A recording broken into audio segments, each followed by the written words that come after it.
독서에 대해서 말씀드리겠습니다. 이 자료는 독서 효과죠. 잘 아시는 것처럼 우리 부모님들께서 어떻게 하면 좀 더 효과적인 독서를 시킬 수 있을까 고민을 많이 하시죠. 그러면서 또 논술학원을 보내시는데요.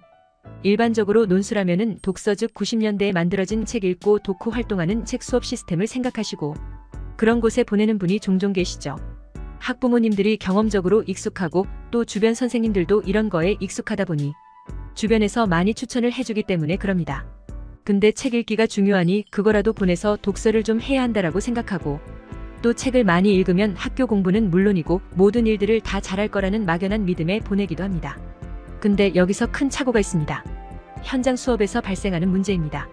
바로 책 수업식 독서 지도의 가장 큰 문제는 단지 수업을 위해 어쩔 수 없이 숙제 독서, 강제 독서, 억지 독서를 해야 한다는 점입니다. 즉 목적 독서인데요. 선생님이나 회사에서 획일적인 기준으로 아이들 학년에 맞춰서 책을 주다 보니 자기 수준에 안 맞는 어려운 책을 읽어야 할 때가 종종 있습니다. 그러다 보니 책을 못 읽고 학원에 가거나 또 안 읽고 가죠. 논술 수업 특성상 대부분 4명 정도 수업을 한다면 2명 정도는 안 읽거나 제대로 못 읽고 수업에 참여하는 게 현실입니다. 읽고 싶어도 못 읽고 오는 거예요. 책이 어려워서 아마 절반 아이들이 이에 해당한다고 봐도 무리가 없습니다. 그러니 당연히 수업에 참여하지 못하고 또 흥미가 없고 또 선생님은 선생님대로 스트레스를 받습니다. 물론 그 영향은 아이에게 고스란히 가게 되는 거죠. 이게 아이들이 논술학원에 6년, 7년, 8년, 9년 못 다니는 이유 중에 하나입니다. 바로 독서 후 토론 수업의 한계이자 논술 수업 현장의 민낯입니다. 더 심각한 경우가 있는데요. 바로 암기 독서입니다. 독해력, 문해력을 키워준다고 주어진 시간 동안 허겁지겁 책을 읽게 한 다음에 오지선다형 문제를 컴퓨터 앞에서 풀게 시키고 그것도 점수를 평가하는 겁니다. 문제는 이런 평가를 위한 암기 독서는 수업이 끝나면 까맣게 잊어버립니다. 책을 음미하면서 자신만의 이미지를 만들 수가 없기 때문이죠. 기억에 남지 않을 뿐만 아니라 독서는 지겹다는 심리적 부담을 주게 됩니다. 그래서 수업이나 평가를 위한 숙제 독서, 억지 독서는 당연히 효율성이 떨어지고 시간 낭비입니다. 그런데도 논술지도 현장에서 이런 걸 알면서도 이런 시스템 수업을 하는 이유는 지도 선생님 본인이 익숙하기 때문입니다. 때로는 논술지도 역량이 안 되기 때문에 그럴 수도 있습니다. 물론 이건 다 개인 경험치 때문이다 말씀드립니다. 그래서 이러한 수업은 학습 효율성과는 전혀 무관합니다. 더 중요한 거는 목적 독서, 암기 독서가 아이들 독서 습관 형성에 독이 된다는 점입니다. 초등학교 저학년 때, 특히 초등학교 1학년에서 4학년까지 형성된 독서 습관이 대부분 평생 가는데 이때 책을 읽고 시험을 보다 보니 이게 독서 습관 형성에 악영향을 끼치는 겁니다. 말씀드린 것처럼 심리적인 부담과 거부감 때문에 마음속으로 뇌가 독서를 싫어하는 겁니다. 인간은 뇌가 즐거워하지 않는 것을 스스로 하지 않습니다. 그런 점에서 이 강제 독서, 억지 독서는 아이들의 독서에 악영향을 끼칩니다.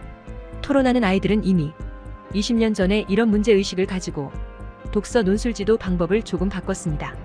독서 후 토론 학습의 한계를 극복한 겁니다.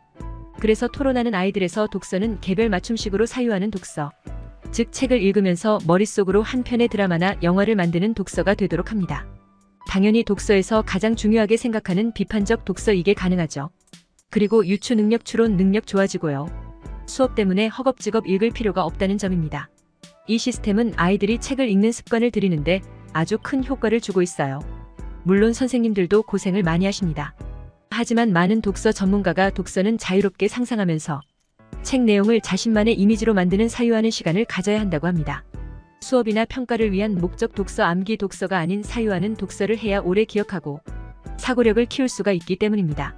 토론하는 아이들이 사유하는 독서 지도 시스템을 추구하는 이유가 바로 그겁니다. 만약 그동안 독서를 공부처럼 시키는 것에 대해서 고민을 하지 않으셨다면 오늘 이 기회를 통해서 자녀 미래를 위해서 깊이 고민하셨으면 하는 바람입니다. 현재 교육부에서 책열매라는 초등학생 독서 교육 지원 시스템을 운영하고 있습니다. 당연히 무료인데요. 학생의 독서 이력 활동을 인공지능이 분석해서 학생 맞춤형 도서를 추천해주는 웹 서비스입니다. 인공지능이 추천해준 책 읽고 컴퓨터로 독후 활동을 하는데요.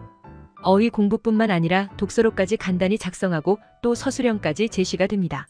현재는 학생들이 약 700권 정도 책을 읽을 수 있도록 했는데요. 담임 선생님이 지도 관리하고 독서 이력이 남기 때문에 독서 습관 형성에 많은 도움이 됩니다. 이 시스템이 가동되면서 사용하는 학생들이 빠르게 많이 늘고 있습니다. 비용 없이 책을 많이 읽게 됨으로써 독서량 확보에 큰 도움이 됩니다.